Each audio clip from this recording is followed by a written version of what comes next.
São Paulo, a visita de um presidente brasileiro aos Estados Unidos pode não passar despercebida.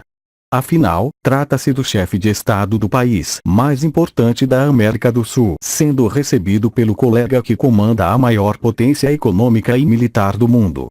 No entanto, para Reginaldo Nasser, professor de Relações Internacionais da Pontifícia Universidade Católica de São Paulo, PUC-SP, sempre há certo exagero ao se avaliar visitas diplomáticas.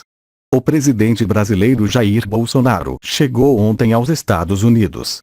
Habituou-se a dar peso imediatista às visitas, e, na verdade, a política externa, a política comercial e de segurança internacional não se decidem a partir de declarações, ou desses pequenos encontros entre presidentes, mas, sim, a partir de uma série de variáveis que envolvem muitos atores de ambos os países, diz.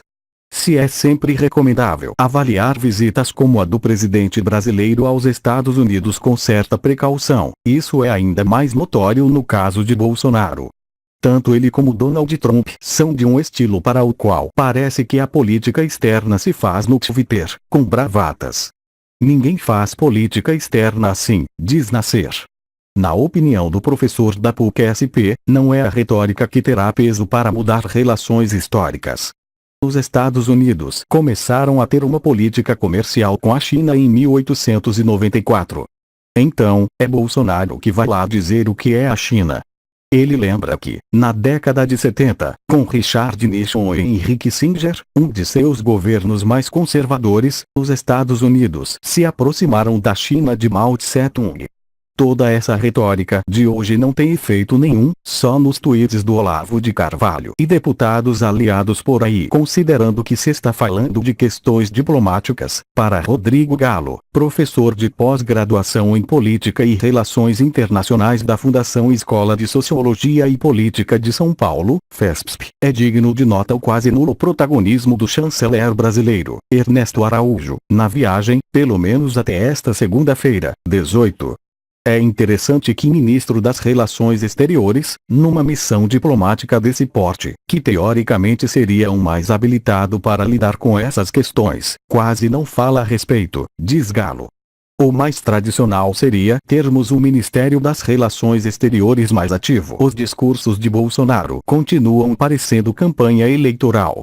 Ao chegar aos Estados Unidos, o presidente afirmou que sempre sonhou em libertar o Brasil da nefasta ideologia da esquerda e acrescentou: nosso Brasil caminhava em direção ao socialismo, ao comunismo. Informou ainda aos americanos que o nosso país se desviou desse caminho pela vontade de Deus. Para Nasser, a ida do mandatário brasileiro aos Estados Unidos tem um tom muito mais para eleitores e seguidores de ambos, nos seus respectivos países, do que uma sinalização mais forte de algo concreto. Executivos da área comercial e investidores, por exemplo, não dão importância a variáveis ideológicas como as colocadas por Bolsonaro e seus auxiliares entre ontem, quando o grupo chegou aos Estados Unidos, e hoje. Não havia nenhum representante influente do governo dos Estados Unidos no jantar do qual Bolsonaro participou no domingo, na residência do embaixador do Brasil em Washington, Sérgio Amaral.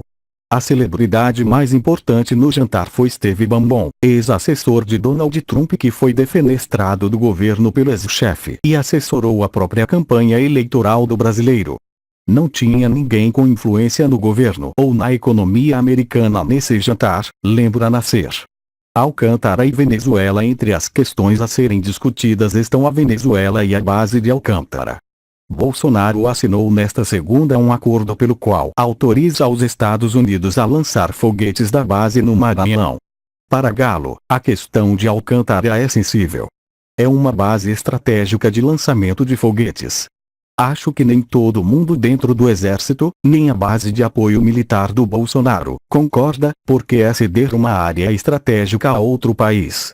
Um acordo desse tipo vale por décadas. Sobre a Venezuela, os dois presidentes devem reutilizar a retórica pró-democracia no país vizinho, reforçando o apoio a Juan Guaidó contra o presidente Nicolás Maduro. Nos últimos cerca de 15 anos o Brasil priorizou uma política externa multilateral. Esse discurso de alinhamento com os Estados Unidos não é produtivo para a política externa. O ideal é dar continuidade ao debate sobre multilateralismo, defende o professor da FESP. Mesmo no regime militar, o governo Geisel aproximou o Brasil de países africanos como Angola.